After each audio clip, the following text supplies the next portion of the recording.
नमस्कार मित्रांनो, जय हिंद. महाराष्ट्र सिलेक्शन फोरम अपडेट या यूट्यूब चॅनलवरती आपल्या सर्वांचं स्वागत आहे. शासकीय भरती असेल, निमशासकीय भरती असेल, त्याचबरोबर सुरक्षारक्षक भरती असेल, याविषयी जी काही महत्त्वाची माहिती आहे ती यूट्यूबच्या माध्यमातून मी आपल्यापर्यंत पोहोचवण्याचा प्रयत्न करत असतो. जर तुम्ही आपल्या यूट्यूब चॅनलवरती पहिल्यांदा आला असाल तर आपल्या यूट्यूब चॅनलला सबस्क्राईब करून ठेवा, जेणेकरून या संदर्भातील जी काही महत्त्वाची माहिती आहे ती यूट्यूबच्या माध्यमातून आपल्यापर्यंत पोहोचत राहील. तर मित्रांनो, आजच्या व्हिडिओमध्ये आपण पाहणार आहोत की महाराष्ट्र सुरक्षा बल प्रशिक्षण सत्र क्रमांक 72 ट्रेनिंग सेंटरची लिस्ट आलेली आहे. याच संदर्भात आपण आजच्या व्हिडिओमध्ये माहिती पाहणार आहोत. तर मित्रांनो, महाराष्ट्र राज्य सुरक्षा महामंडळाच्या वेबसाईटवरती आल्यानंतर तुम्ही मेनू या ऑप्शनवर क्लिक केल्यानंतर रिक्रुटमेंट अँड ट्रेनिंग या ऑप्शनवरती आल्यानंतर तुम्हाला ट्रेनिंग या ऑप्शनवरती यायचं आहे. तिथे आल्याच्यानंतर तुम्हाला इथे काही ट्रेनिंग सेंटरच्या PDF ह्या अपलोड केलेल्या दिसतील. तर यामध्ये SRPF गट क्रमांक 12 हिंगोली, त्याचबरोबर SRPF गट क्रमांक 10 सोलापूर व त्याचबरोबर SRPF गट क्रमांक 4 नागपूर या विविध प्रशिक्षण केंद्रांवरती महिला उमेदवारांना प्रशिक्षणासाठी बोलवण्यात आलेलं आहे.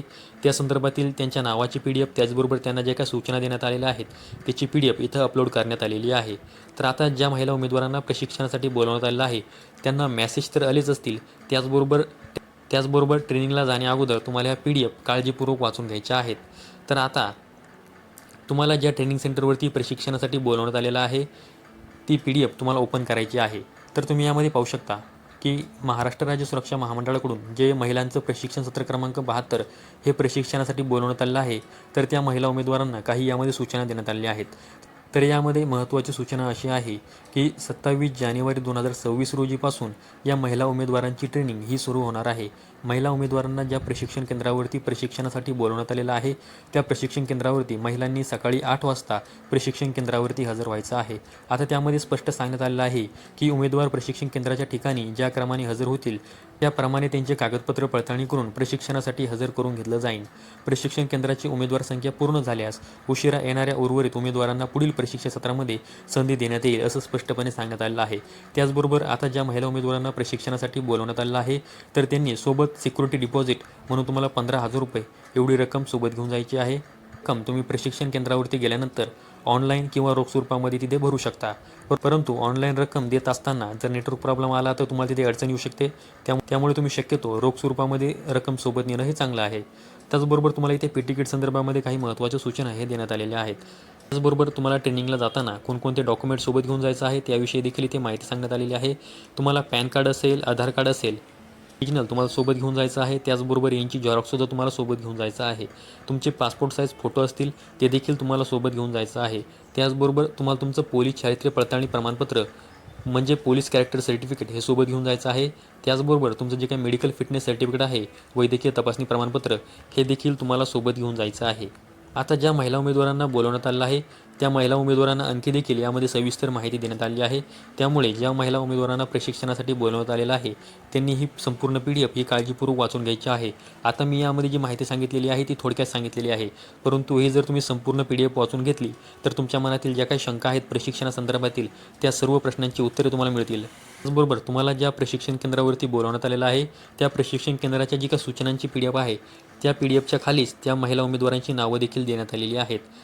जर एखाद्या महिला उमेदवाराला प्रशिक्षणासंदर्भात मेसेज आला नसेल तर तुमचं या PDF मध्ये नाव आहे का हे देखील तुम्ही बघू शकता व तुम्हाला कोणत्या ट्रेनिंग सेंटरवरती प्रशिक्षणासाठी बोलवण्यात आलेलं आहे हे तुम्ही कन्फर्म करून घेऊ शकता. जेव्हा तुम्ही महाराष्ट्र राज्य सुरक्षा महामंडळाच्या वेबसाईटवरती ट्रेनिंग या ऑप्शनला सिलेक्ट करता तेव्हा तिथे सुरुवातीला तुमच्या जे काही ट्रेनिंग सेंटरनुसार महिला उमेदवारांना बोलवण्यात आलेलं आहे त्यांच्या ट्रेनिंग सेंटरची लिस्ट येते. त्याचबरोबर तुम्हाला खाली इथे अटी आणि शर्ती या नावाची PDF दिसत आहे. तर ज्या महिला उमेदवारांना प्रशिक्षणासाठी बोलवण्यात आलेलं आहे त्यांनी या PDFची प्रिंट काढून सोबत घेऊन जायचं आहे. त्याचबरोबर यामध्ये ज्या काही सूचना देण्यात आल्या आहेत त्या देखील काळजीपूर्वक वाचून घ्यायच्या आहेत. तुम्हाला ट्रेनिंग संदर्भातील जी काही संपूर्ण आहे ती स्पष्टपणे यामध्ये सांगण्यात आलेली आहे. त्याचबरोबर वैद्यकीय तपासणी प्रमाणपत्र काढत असताना कोणकोणत्या टेस्ट करायच्या आहेत, कोणकोणत्या तपासण्या करायच्या आहेत याविषयी यामध्ये माहिती सांगण्यात आलेली आहे. त्याचबरोबर इथे खाली पोलीस चारित्र्य पडताळणी पत्र म्हणजे तुम्हाला पोलीस कॅरेक्टर सर्टिफिकेट काढत असताना जो काही फॉर्मॅट अपलोड करावा लागतो तो फॉर्मॅट इथे देण्यात आलेला आहे. तर आता यामध्ये जी काही महत्त्वाची माहिती आहे ती अशीच आहे की महाराष्ट्र राज्य सुरक्षा महामंडळाकडून जे महाराष्ट्र सुरक्षा बलाचे प्रशिक्षण सत्र क्रमांक 72 हे प्रशिक्षणासाठी पाठवण्यात आलेलं आहे. तर हे प्रशिक्षण सत्राची ट्रेनिंग हे 27 जानेवारी 2026 पासून सुरू होणार आहे. ज्या महिला उमेदवारांना प्रशिक्षणासाठी बोलवण्यात आलेलं आहे त्यांनी 27 जानेवारी 2026 रोजी तुम्हाला ज्या प्रशिक्षण केंद्रावरती बोलवण्यात आलेलं आहे तिथे हजर व्हायचं आहे. बरोबर ही जी काही PDF आहे ही काळजीपूर्वक वाचून घ्यायची आहे. व्हिडिओच्या डिस्क्रिप्शन बॉक्समध्ये मी महाराष्ट्र राज्य सुरक्षा महामंडळाची वेबसाईट लिंक दिलेली आहे. त्याचबरोबर जे काही रिक्रुटमेंट अँड ट्रेनिंग विभाग आहे त्याची देखील लिंक दिलेली आहे. तुम्ही त्या लिंकला क्लिक करून डायरेक्ट महाराष्ट्र राज्य सुरक्षा महामंडळाच्या वेबसाईटवरती येऊ शकता व ह्या ज्या काही PDF आहेत त्या तुम्ही तिथून पाहू शकता. तर मित्रांनो, ही एक महाराष्ट्र सुरक्षा बल प्रशिक्षण सत्र क्रमांक 72 ट्रेनिंग संदर्भामध्ये एक महत्त्वाची माहिती तुम्हाला द्यायची होती, त्यामुळे आजचा व्हिडिओ बनवलेला आहे. अशाच माहितीसाठी आपल्या यूट्यूब चॅनलला सबस्क्राईब करून ठेवा. व्हिडिओ आवडल्यास व्हिडिओला लाईक आणि हाईप नक्की करा. संपूर्ण व्हिडिओ पाहिल्याबद्दल सर्वांचे धन्यवाद.